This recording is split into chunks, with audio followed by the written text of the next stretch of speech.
Good evening, and welcome to our continuing edition of Explorations in Savitri with our beloved Alok.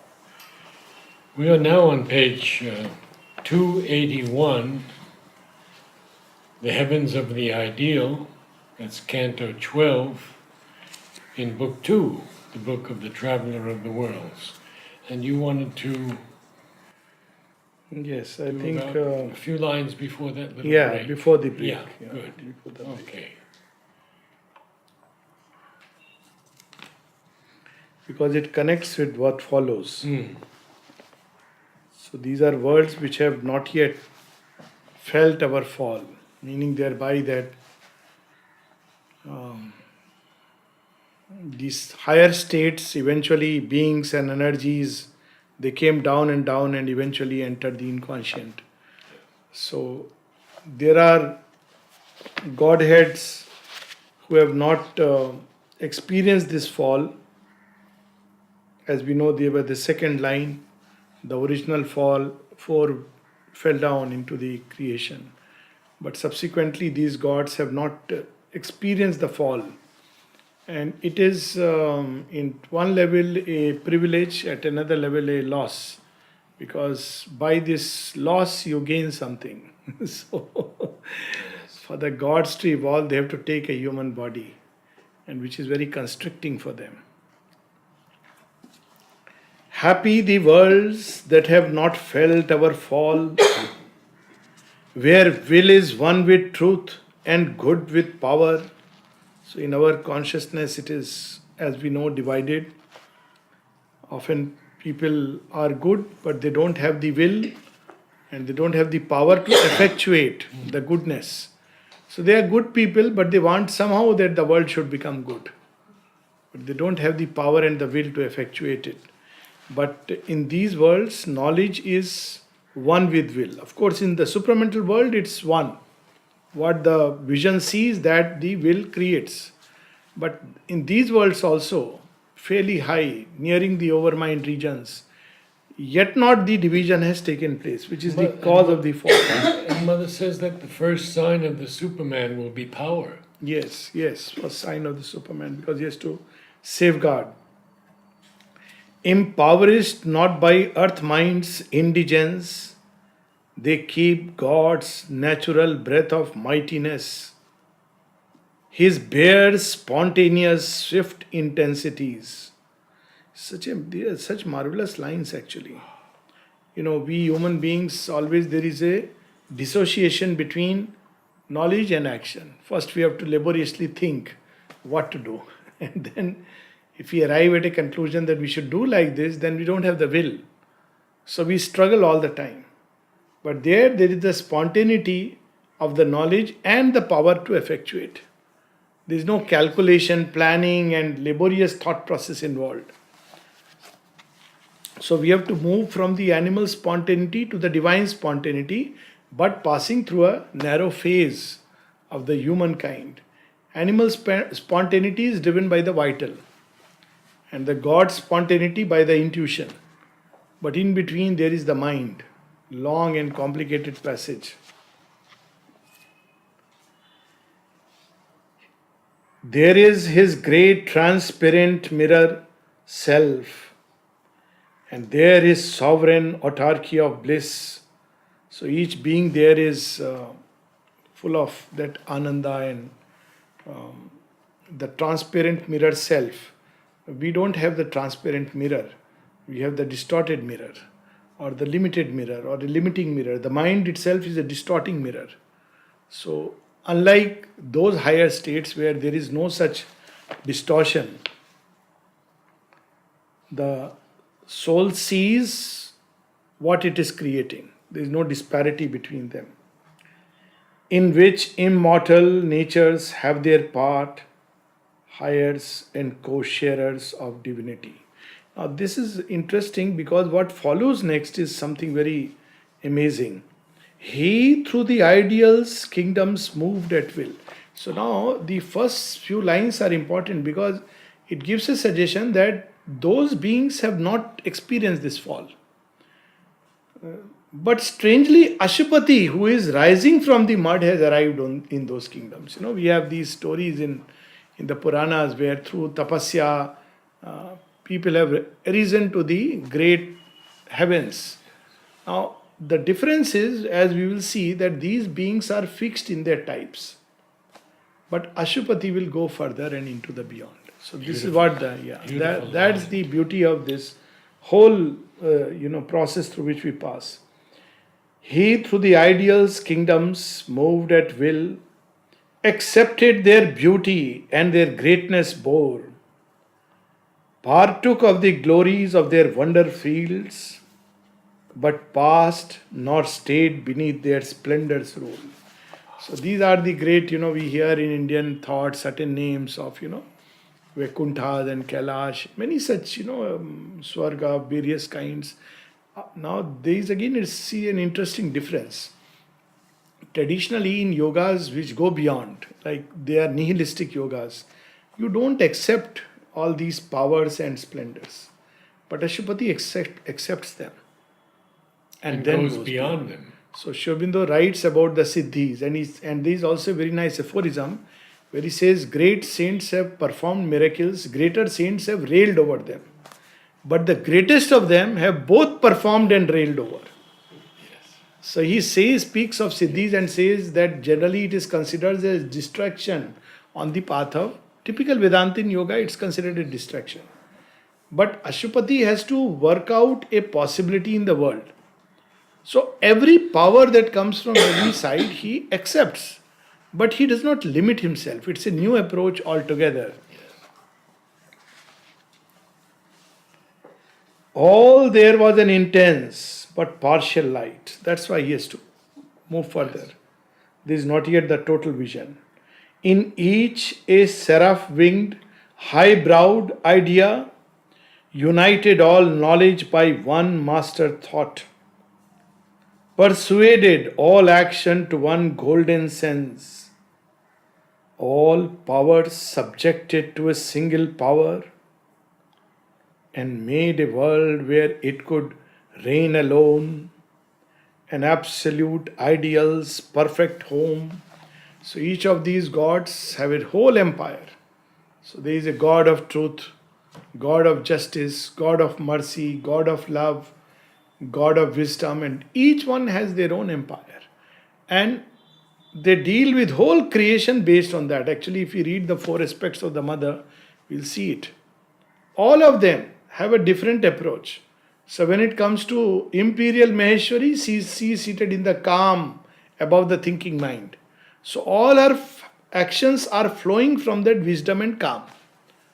So she is full of compassion. So even when she rejects, there is a kind of compassion which has gone into it. Whereas Kali, she is Mahakali, she is swift, impetuous. What she likes is straightforward action. Both are working toward the manifestation of truth, but in different ways. But even she has love. Yes, of course, very intense love. Or Mahalakshmi, her way is very different.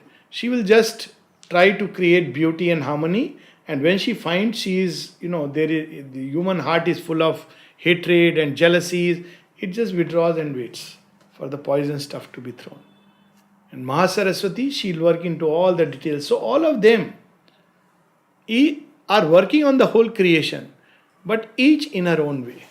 But this line I'd like to ask you to expound on.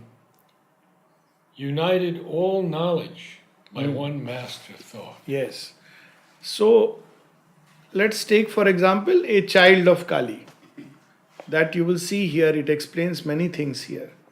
So a child of Kali, for him, only thing that matters is straightforwardness, frankness, truthfulness, honesty, things like that. And he will want only that in the world and build a world according to that. So whatever is other than that, it cannot understand. Whereas for another person, it be compassion, forgiveness, compassion. But a child of Kali, it's not forgiveness and compassion. Or rather, slaying is forgiveness and compassion. That's how it will come. or a child of Mahalakshmi, no, let's have harmony, harmony, harmony, harmony. Everything should be harmonious. So that's how they pick up one thought, and based on that, they all other things are subordinated. So other ideas like for instance punishment, if one asks Mahalakshmi, she will say, okay, if it helps in building harmony, if it prepares man for that love, but otherwise not. But for Mahakali, it's different. So each of them unites all other tendencies by one master impulsion. And many human beings who grow into vibhutis, they are like that. They pick up one strand and they make it, they are driven by one of these great goddesses and make that the master impulsion. It's interesting that Mother said that on capital punishment. Yeah, She said, only if the soul is ready to go. yeah. Of course, she could see all this and go beyond. Yes. But this was one of the problems that many people don't understand within the ashram.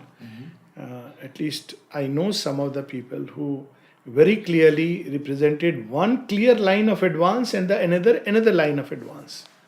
And when they met each other or ever had a confrontation, you are reminded of what happened in the Puranas. That Saraswati and Lakshmi, they are quarreling with each other. Saraswati says knowledge is ultimate, and Lakshmi will say no, wealth is ultimate. Of course, that's a bringing it down to vital level. And then they would have, all kinds of things. So this is how they unite with one master thought. Even in Ilion, it is very beautifully described that there are gods who are favoring certain types of movements, tendencies, and they have their own favorites. And there are others, they have their own favorites. So Apollo doesn't like Paris because he says Apollo is by reason, very. Whereas Paris is different. Paris is not a being of reason. He has his own reason, but he is largely a heart-centered human being. So Apollo doesn't like, whatever he has done. Because according to reason, it's not a right thing to do. But the law of love is very different. So the gods, but Zeus had decided. He says, no, Troy has to come down. That's the end of the story. So even we see the conversion of Achilles in Ilion, where Achilles, who is driven by the swiftness and force of Kali, changes into a being of compassion. It's there in Ilion. He is upgraded or takes a different route. Insignia of their victory and their faith, they offered to the traveler at their gates a quenchless flame or an unfading flower. So that's what we read. These are the two paths through which they are going. So they were given either this flame is the power, whereas the flower is that symbol of that love which is blossoming. So they are given the love, the fragrance, the beauty.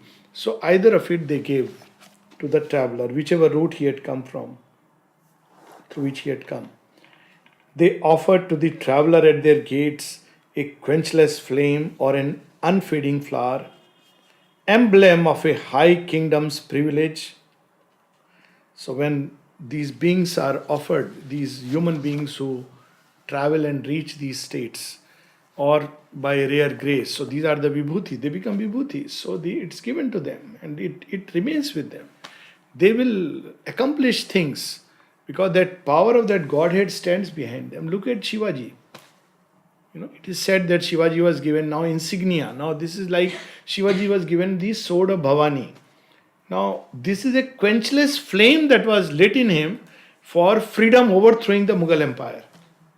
You cannot quench it. So this young child from 12 nurtured this flame and come what may. Whether he is imprisoned, he is defeated, he doesn't have an army, but he will eventually win because behind him stands that power which has decided now that Mughal Empire shall be overthrown. Sri Aurobindo said that neither he nor Mother ever came as avatars before. Yes, so they were came there as as vibhutis. Dantam. You see that. Yes. Quenchless flame. Even on the guillotine he is saying that. And one of his friends, he in a way not dissed him, but like because he thought very differently. He thought more politically correctness and etc. But Danton was not like that. Red terror. He is like Kali, and he says, whatever you may have done, this idea is not going to die. And he goes to the gallows. So they represent, like Napoleon, represent one line of advance. Now these are vibhutis who have been chosen by, but here there is a traveler who has reached that point, and he can become a very conscious vibhuti, who is very conscious of the mission and the purpose, and it will constantly, that level, Godhead will keep feeding the flame and keep filling that fragrance inside.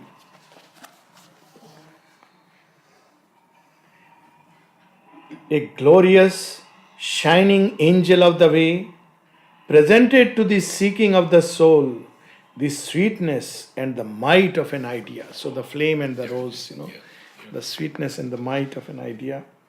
Each deemed truth's intimate fount and summit force, the heart of the meaning of the universe, perfection's key, passport to paradise. For each of them, that summit idea was the ultimate. He would live according to that. He didn't care for other things. When all this was going on, the Auroville controversy and all the problem was going on. So Nalinida had put up or in the name of Nalinida, somebody put up a notice in the ashram. When Pranabda came to know of it, he walked to Nalinida and told him, what is this that you have allowed to put up? Because Nalinida is different. He is in knowledge, risen to those heights through knowledge. Pranabda has risen to those heights through a different energy altogether. So for him, all this is diplomacy. It should not be there. For him, it is either yes or no. So that is how we see, and it has happened within the ashram context. So much so that somebody asked Nalinida about Champaklal ji and Nalinida about him. So because he is living in that realm of knowledge, he says, what is the difference between me and Champaklal? They are one. Now that because he took that approach. And each of them, and the classical example again, since we are at it, was Nalinida and Amrita. That's why it is so difficult to formulate this yoga into this way or that way. As we know, their rooms are next to each other. The one where right now Manojda sits, that's Nalinida's room. And next to it, there is a room that is where Amrita used to stay. And they were very good friends, at least for a long time, even later on. But later on, they would hardly be seen together. But they would come out together and walk to the dining room, and so different natures. With Nalinida always straight, concentrated, won't probably notice if somebody smiled or said anything. Amrita would be looking here, there, hello, hi, bye. Both were beautiful children of the mother. So this is how each would offer, and they were all obviously incarnations or manifestations of certain divinities. Mother spoke of that. In Amrita, she spoke about the Brahma's consciousness which was being put into him. In Nalinida, Varuna, the vast. So it's a very clear example, and yet they were best of friends, but completely different natures. They asked Nalinida, where do you live? He said, in the overmind and sometimes a little higher. And equally it would be true of Amrita, but very differently. Somebody would knock his door, Nalinida would open, yes. So you don't know what to say. You can't just, you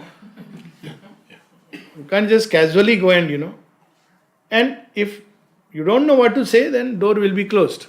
Unless, of course, he knows you and, With Amrita, the door is always open. So much so that when he left the body, all the workers in the ashram, they cried. He would be welcoming everyone, anyone. Very rarely one saw him, and that too he would say so humorously. The famous story where there was a person who would always be complaining, wanting to send this to the mother and that. Amrita used to take. So one day when he came, Amrita took the files and was going away. So he asked, when will you be back? He said, when you would have gone. That is the maximum curtness that you could. I will come back when you have gone. Every day you are coming and complaining. But otherwise he would be always welcoming. But both, what heights? Mother remarked about on one side to Nalnida, Nalini is not following the path, then who is? For Amrita, the first and the last manager of the ashram, what trust she had in him. She has written that. He is the only manager of the ashram, the first and the last. So these were all examples of, beings who had reached this plane and became manifestations. But because the goal here is supermind. That's why when you go to Kasnov, I don't know if some of the people have gone or not here. Kasnov is a very interesting place. Whose samadhis are there? Nalnida, Satyakarma, and the mother has written Faithful One, Amrita, all these people's samadhi is there. Udar, Mona. Udar. If you go there, they are not ordinary beings, they are great beings. Pavitrada, I mean, it's unimaginable. But because you have the supramental sun here, otherwise each samadhi would become a, visitor's place where they would, and it's a very different feel, different experience. But because you have Sri Aurobindo and the mother, the supramental sun. Yet were there regions where these absolutes met. So each Godhead is an absolute in its own right. And yet it has its own empire. And made a circle of bliss with married hands. Light stood embraced by light. Fire wedded fire. But none in the other would his body lose to find his soul in the world's single soul. So we have this in Indian thought about you have Brahma, you have Vishnu and Mahesh. Then you also have Trimurti, where all the three have become one. They are one deity, but in different manifestations of one. But here they won't. Here they won't. They won't fuse into each other because it's not possible there. A multiplied rapture of infinity. Onward he passed to a diviner sphere. It's a divine sphere, but he must go beyond. There, joined in a common greatness, light and bliss, all high and beautiful and desirable powers, forgetting their difference and their separate reign, become a single multitudinous whole. So that's where Ashupati must go. Above the parting of the roads of time, that's the joining lit between the lower hemisphere and the higher hemispheres. Above the silence and its thousandfold words. So if you take it from the yogic point of view, beyond the Sahasrara, in the immutable and inviolate truth, forever united and inseparable, the radiant children of eternity dwell on the white spirit height where all are one. This is what we read even in the Savitri camp, that our original future with the Jivatma, with the Divine Mother lying on the lap. So there is no quarrel. But here we quarrel. So, but because there is a plane where there is no quarrel, where each one of us has his own part to fulfill in the grand orchestra. That is why it is possible to have it here one day, sooner than later. This ends Canto 12. Now it's very interesting because often about these cantos, heavens of the ideal, self of mind, the world soul, greater knowledge, people have a natural tendency, all of us, to compare it with, let's say, even Sri Aurobindo's thought. He must mention something or in the traditional yoga. Now very interesting, in the book Savitri, you have very few times mention of the word yoga. Of course, this is a book of yoga, that apart. But very few times there is a mention of the word yoga. As far as I remember, the word Brahman, so sacred to Indian thought, you won't find a mention here. But why is it so? My understanding is, because these words over a period of time lost their original sense. So anybody who experienced some peace, self-realization, oh, I have found Brahman. So, like the other day, quite some time back, I was reading one of the articles by a big man in, okay, let me not name because it's a very beautiful movement, but a big man who writes about what is Vigyanmay. So he says Vigyanmay is the intellectual mind. So from Vigyanmay you go to bliss. So some joy you experience and you feel you are in the Anandamay. Now, the problem is when we try to equate these terms today, they have lost their meaning because the experience that is put into them, after all, word is a means to communicate an experience, that's all. Now, what is that experience? Sri Aurobindo himself says that initially even I mistook the overmind to be the supermind.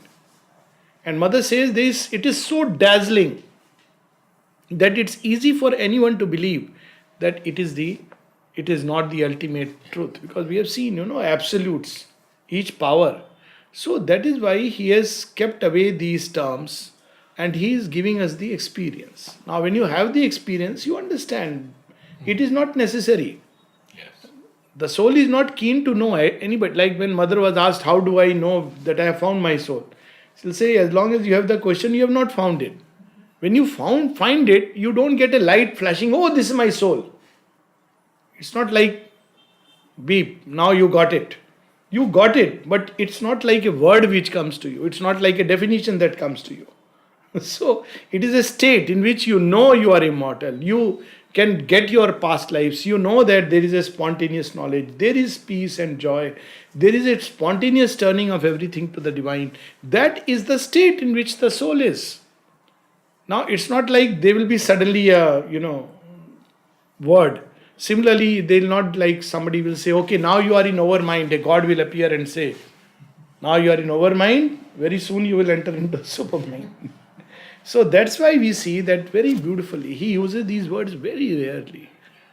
And very often if one wants to know, orient oneself where one is standing, what it means, it's not enough to read the beginning. It's important to read the end of the canto and what is going to follow.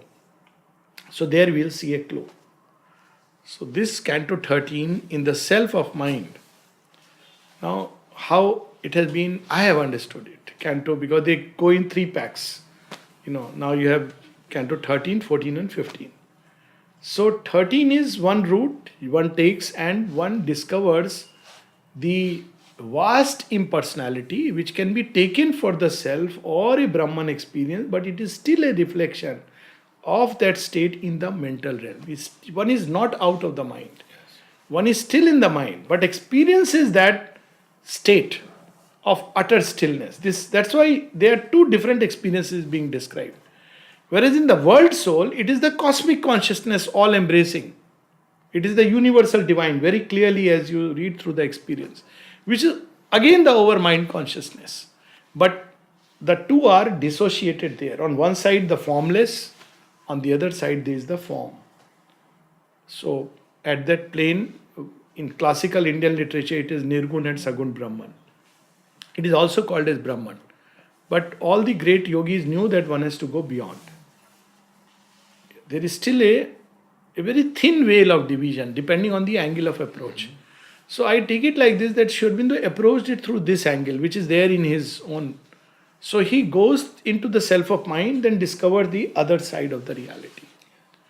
And then he climbs beyond. To climb beyond, the greater knowledge is where he stands on the head of the overmind, at the gates where he is going to enter into all that is transcendent, which means supermind and everything else.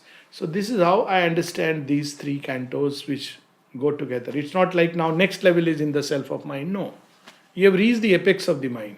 Now what next? The mind will get into a state of vast impersonality, which is what, let's say, Buddha experiences. And that is called as self-realization. You have not gone into the supramental, but you have entered into a state of total stillness and absolute powerful stillness, because all the powers which are in the, let's say, heavens of the ideal, the great God, they are absorbed within oneself. Yet it is the domain of the mind, but mind where you have the reflection of the highest. So that's why in this self of mind,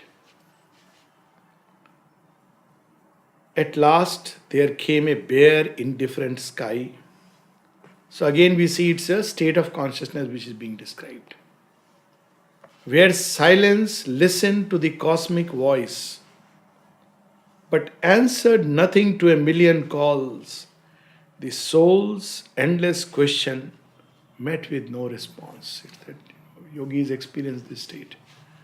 It's very easy to take it as a Brahman state. Sri Aurobindo who qualified it. In evening talks, for example, he says, yes, he had realization, but in the mind. No, until then, at least I didn't know that there is something like that there can be a mental reflection of the experience. But if we look at nature, it is so evident. You have reflection of the sun on the great mountain peaks, which is very beautiful and powerful. You have reflection of the moon in still calm waters. So that's how it is described, that if the mind becomes completely quiet, it reflects that state. So this is a reflection in the mind of that. It's interesting that more than interesting, bare indifferent sky. Yes. So there is, but if you want to know the true state, it will come in the unknowable. But here it is a reflection in the mind. An abrupt conclusion ended eager hopes. So all these beings who went into this state and didn't touch the supermind, they said, yes, there are great gods, there are all kinds of energies, powers. That's the difference between Hinayana and Mahayana Buddhism. But ultimately, at the end of it, it's a blank nothingness, a signless emptiness. It's the end point where you can reach. A deep cessation in a mighty calm, a finish line on the last page of thought, and a margin and a blank of wordless peace. Huh? Yes. But it is what Mother has used the word mental nirvana. She has qualified it. She has said there is a mental nirvana, there is a vital nirvana, there is even a nirvana in the physical. We are so fortunate, that Mother and Sri Aurobindo, otherwise one can easily, these states actually you encounter in the course of yoga. I mean, I'm sure all of us or many of us encounter it. And if you have this background, you can easily feel, I have arrived. Self-realization. Yeah. But it's not self-realization in the highest sense. It is only a reflection of that vast impersonal Brahman into the realm of the mind. There paused the climbing hierarchy of worlds. So you have gone beyond the worlds. But actually you are still the lower hemisphere apex. What lies beyond? The yogis didn't bother. They said lies beyond. Just annul yourself in that. He stood on a wide arc of summit space, alone with an enormous self of mind, which held all life in a corner of its vast. All creation is appearing like it's in a corner. And you are on top of space, wide summit space. Beyond it, the sense is that there is no space. You're beyond space and time. And yet, you see how powerful and how high one can climb even in the mental world. Of course, the peak of the mental. So we should not, it's a great experience, but it's not the final experience, though it looks like a finished line. Omnipotent, immobile and aloof. In the world which sprang from it, it took no part. It gave no heed to the paeans of victory. It was indifferent to its own defeats. It heard the cry of grief and made no sign. Impartial fell its gaze on evil and good. It saw destruction come and did not move. So, when one is in this state of mind, and if somebody asked about creation, world, why it is there, they'll say this question is meaningless. It is the Brahman. What is all this? This is Maya. How Maya came into existence, it is a meaningless question. You arrive at that state where there is no question. Actually, there is no question, no answer. It's a cessation. So all this, when you reach there, it appears like a meaningless play. That's why the Mayavadin is true in his own experience. And that was Sri Aurobindo's reply, one of the replies. He says, Mayavadin is true in his own experience, but what can I do if I had the experience and then went beyond?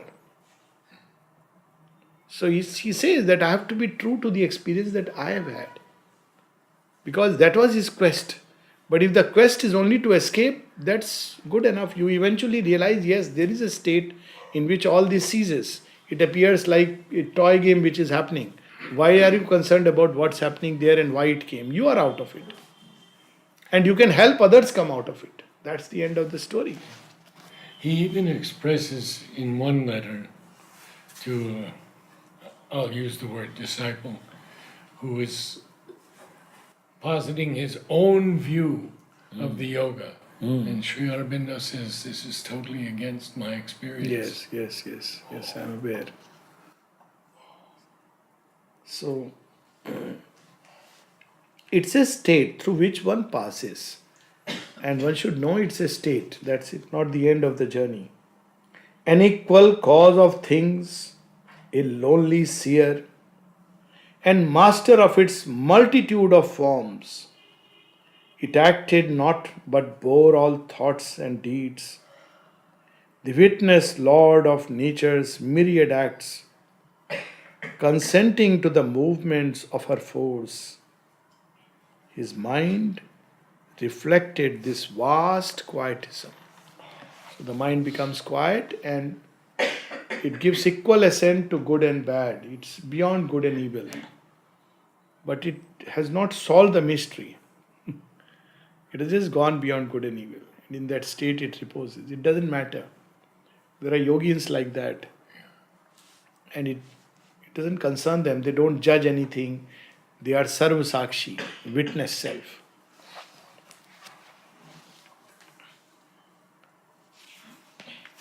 A lot of Vipassana is about this. Vipassana training is now what is being practiced in the name of it is different. 10-day course, and you pay up an amount, you sign up, and you learn to be quiet by inner witnessing. Someone once told me it is Sri Aurobindo's yoga. So I said, why? He said, no, because you have to have the stillness first. I said, which stillness are you speaking about? This is not stillness. This witnessing is not.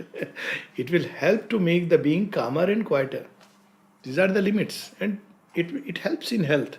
There's no doubt about it. Because if you withdraw the mind which is into the form and processes of things, it's a great vantage point. A lot of suffering is because the mind has gone into the play. So it completely withdraws. So when you observe, you become an observant witness. This is a different route that is taken. So to an extent, you develop a certain degree of mastery over nature. It's very different from, that stillness of which Sri Aurobindo speaks. And I said, what about the mother? That is the interesting part. So in this, there is a line which says, our sweet and mighty mother was not there. Because there is no power there is power, but it is withheld inside. So, we'll come to that line. I think it's toward the end.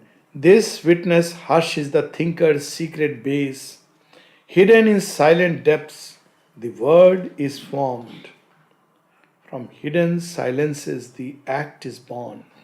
Into the voiceful mind, the laboring world, in secrecy wraps the seed, the eternal sows. Silence, the mystic birthplace of the soul.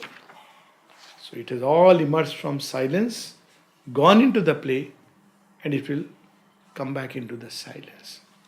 But the actual birthplace of the soul is still beyond. It is portion of the Divine Mother. But here, that is how the whole experience is. We'll read these 4 lines, then we will stop. In God's supreme withdrawn and timeless hush, A seeing self and potent energy met. The silence knew itself and thought took form. Self made from the dual power, creation rose. So, if you ask these yogis how creation has come into being, another way that they use is another term that they use is the mind. It is the mind that emerged out of the silence, thought, and it created a whole Created universe. everything. That is how they will say. Others will say Maya. That's how Sri Aurobindo spends a whole chapter in the Life Divine. The overmind Maya.